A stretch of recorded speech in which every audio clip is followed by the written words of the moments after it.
Hey guys, তো চলে এসেছিলাম বাগেরহাটের পিঠা মেলায়। আর মেলাটা যত রাত হচ্ছিল মেলা যেন আরও তত আকর্ষণীয় হয়ে উঠছিল। চারিদিকে এত লাইটিং, এত কিছু, সব কিছু এত সুন্দর হয়ে উঠছিল। এটা চিপসের প্যাকেট নিয়ে আমিও ঢুকে পড়লাম মেলাতে। আর প্রথমেই চোখ পড়লো বাচ্চাদের এত সুন্দর একটা দোলনা না ঘোড়া, কি বলবো।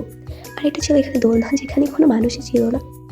তারপরে চোখ আটকে গেল এত বড় একটা আচারের দোকানে। এখানে এমন কোনো আচার নেই যে আচারগুলো ছিল না।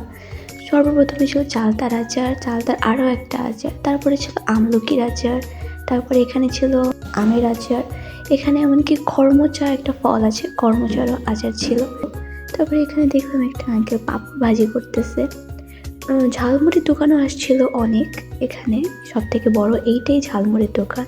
আর আমার চোখ কেন জানি বারবার বাচ্চাদের এই জাম্পিং, এটাকে কি বলে আমি নাম জানি না, এই দিকেই যাচ্ছিল আমার চোখ।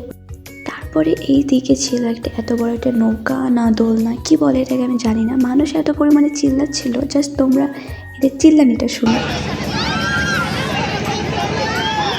তো যাক, মানুষের এত চিল্লানি সহ্য করতে না পারে চলে গিয়েছিলাম একটু দূরে। এখানে দেখলাম কসমেটিকের দোকান আসছে অনেকগুলো, অনেক মানে হিউজ পরিমাণে কসমেটিকের দোকান। তো চারিদিকে আমি ওই নৌকা থেকে অনেক দূরে চলে গিয়েছিলাম। তো তারপরে ভাবলাম অনেক ঘোরাঘুরি হয়ে গেছে, এবার কিছু একটা খাওয়া দরকার। পরে চলে গেলাম মেলার সর্বপ্রথম দোকানটায়, এখান থেকে মেলার মানে দোকান শুরু।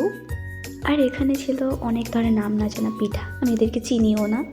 তো আমি চলে গেলাম একটা কেক ট্রাই করতে, দেখলাম সবাই কেক ট্রাই করছে। আমি জিজ্ঞেস করলাম এগুলো কি হোমমেড, বললো যে হ্যাঁ। তো এখানে কেকটা যখন চলে আসলো, তো আমি খাচ্ছিলাম, তো আমার বান্ধবী আবার মুখটার উপর ক্যামেরা ধরছিল। ও আমার থেকে একটু লম্বা, আর এরকম মজা করে মানে মুখটার উপরে ক্যামেরা ধরে রাখছিল। পরে এখানে আরেকটা স্টলে গিয়েছিলাম, কিন্তু এখানে প্রাইসটা অনেক বেশি যাচ্ছিল, তো আমি এখানে চলে আসছি। আর এই দোকানটা হচ্ছে কুলি পিঠা বানাচ্ছিল, কিন্তু আমি এখান থেকে একটা স্মেল পাইছি, তারপর আমি চলে আসছি এখান থেকে। পরে এখানে চলে গেছি একটা মোমো ট্রাই করতে। তো মোমোর যে ভাইয়াটা, সে মানে সে যে কত সময় বসে আমাকে মোমোটা দিচ্ছে। তো চাটনি খুলতে আবার 3 দিন লাগাইছে। তো দেওয়ার পরে তো আমি ট্রাই করতে যখন হাতে নিলাম, তো আমি ভাবছিলাম কেমন না কেমন হবে খেতে, বা কেমন কি হবে। তো প্রথম বাইট যখন আমি নিলাম, তো ভাবলাম যে না, এটা মেলার মোমো না, এটা ভালোই আছে। আর ভিতরে স্টাফিং অনেক বেশি ছিল, সব মিলিয়ে মোমোটা ভালোই ছিল। তারপর দেখলাম এখানে ঘোরা আসছে একটা লোক নিয়ে। তো তারপরে গেলাম একটা ডিমের চপ ট্রাই করতে, যে 10 টাকায় কি ডিমের চপ এখানে আছে সেটা ট্রাই করতে। তো প্রথম বাইট নেওয়ার সময় তোমার মুখটা পুরো জিভটায় জ্বলে গেছে, কিন্তু পরে দেখলাম যে না, ডিমের চপটা আসলে অনেক ভালো। 10 টাকার চপে এত পরিমাণে স্টাফিং দেওয়া ছিল ডিমের, খুবই ভালো ছিল এটা।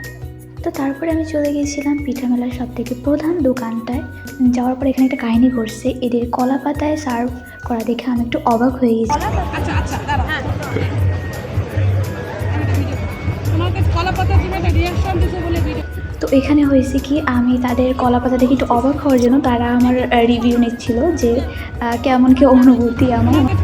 কিন্তু সত্যি বলতে পিঠাটা খুব ভালো ছিল, মানে 10 টাকার পিঠা হিসেবে এখানে অনেক পরিমাণে গুড় দেওয়া ছিল। তো টাটা, দেখা হচ্ছে নেক্সট ভিডিওতে। Thank you so much for watching my video. Tata.